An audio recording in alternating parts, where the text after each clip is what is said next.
Hello everyone! Welcome to the very first webisode of Ask Jonesy, where you can ask me, Jonesy, questions about your Apple products, whether it be solutions to everyday problems or just the best way to get things done. Our first question to kick things off comes from Shirley.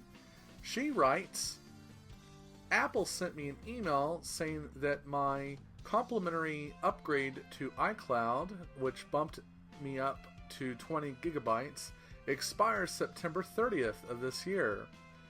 Apple recommends either taking your storage down to 5 gigabytes or below, or going in and upgrading the storage plan, which charges yearly.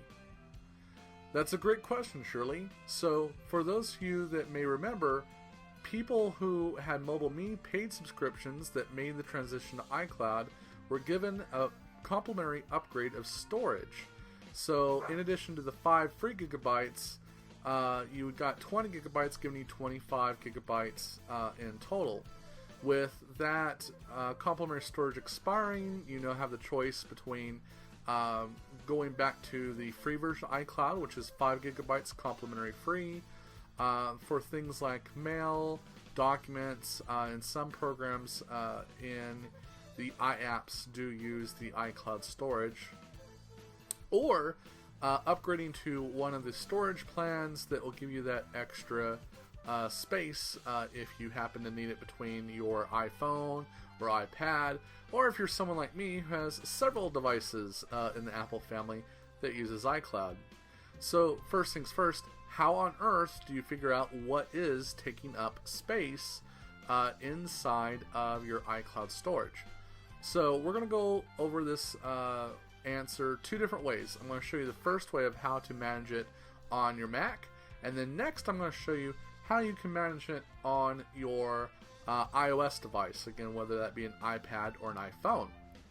So let's first take a look on the Mac side. So the way to find out exactly what's taking up storage on a Mac that's running Lion or Mountain Lion with iCloud is to jump into System Preferences. The quickest and easiest way to do that is to click on your Apple logo in the top left corner of your screen, and then click on System Preferences. You should get a little window here that has a whole bunch of icons, and we're actually going to go to the third row here. Third row is Internet and Wireless, and the first icon should be iCloud there. And we're going to click on iCloud. And it's going to show us that we're signed in and show what features of iCloud we're using. Now, you'll notice here at the bottom, you actually do have a little gauge that shows you how much of your storage you are using. And then we have a little button here on the side that says Manage. We're going to click on the Manage button there, and you'll get a window on top here. On the left hand side, it will show you all the applications that are using iCloud. So I can see, I have backups, my email takes up some space, Keynote, Passbook, Pages, and so forth. Gigabytes obviously are the bigger files, megabytes next. In all honesty, I probably wouldn't worry too much about these little guys here in the kilobyte space here, because that's taking hardly any space at all, so I'm not going to really worry about those. But when I click on my backups here, it actually even narrows it down here on the right hand side a little bit more, so I can see my backups almost take up 4 gigabytes in total. So my iPhone, it's completely backed up in the cloud. It's taking up 2.8 gigabytes. My iPad, I actually taking up a little bit less space at 1.1. Backups in the cloud are great if something happens to your iPhone or iPad. This allows you to restore them over Wi-Fi. Whether you maybe lose your phone and get it replaced, or you have to get fixed, or if something happens you have to wipe out your iPad or iPhone, these backups are very, very handy. This is also great if you decide sometime this year, if you want to upgrade your phone, your iPhone. When you get your new iPhone, you actually can use these backups to bring everything in like a migration assistant. So it's a great way to get a new phone and have all your messages and settings and everything brought right over. Next is mail. Now, managing mail over here, if you're going to do any of that, you actually have to do it inside the mail program itself. So, a lot of things that get us in trouble in mail, first things first, definitely check out the junk and trash folders. If you haven't emptied those in quite a while, you probably want to. You may also want to go through your messages. If you're like me, you tend to hold on to emails sometimes for years. I'll admit, after a certain amount of time goes by, I really then start judging if I really need to keep those messages or not, or decide if I want to archive those messages in a mailbox, or just delete them because I probably won't need them anymore. If you're using iWork, files actually do show up. So in this case, I have Keynote for presentations. I could probably remove this one that says November Super Saturday, since this one's from last year. It's taking up 168.2 megabytes, which isn't a lot, but especially if you're using the 5 gigabyte free version of iCloud, then you probably want to be more conscious of the space that's being taken up. So if I'm not really needing the November Super Saturday anymore, I can just click on it and hit the little delete button here and delete. And that will remove it from the iCloud. And I can do that to some of the other ones here if I needed to. Same thing goes for pages. This one here, I just have one file here. I don't need to worry about that. And then again, when you go into these little small applications, some of the games, you'll notice the games will, remember where you were at in the particular game here. So, again, Rayman, this little game that I've been playing, it's only taking up 1 kilobyte. It's not really a lot of space in the grand scheme of things, so I'm not going to really worry about it. The ones at the top are taking up the most space. Those are the ones that I'm going to worry about.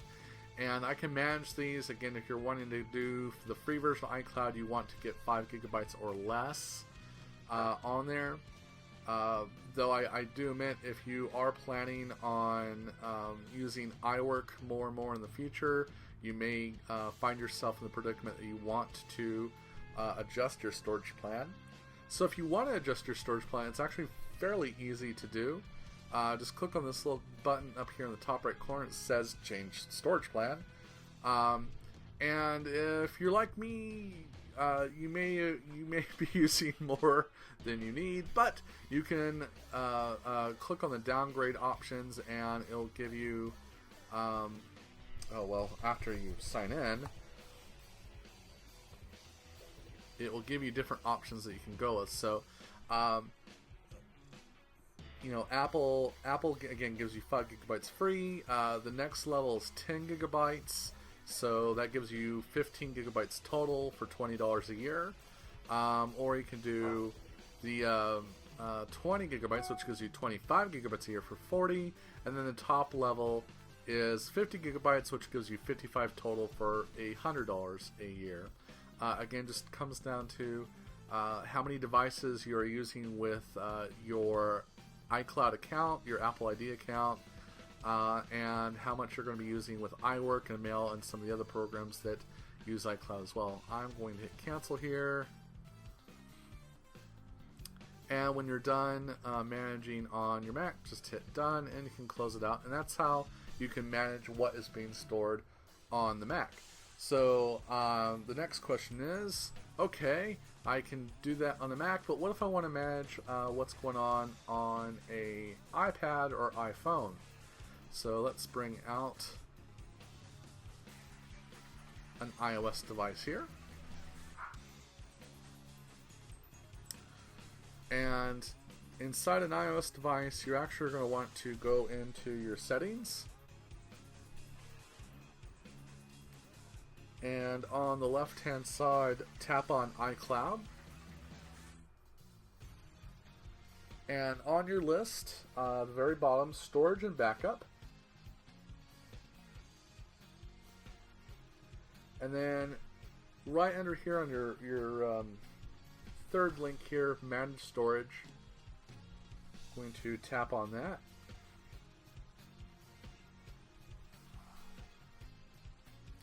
And just like my Mac desktop, you'll notice that I have a very familiar list here.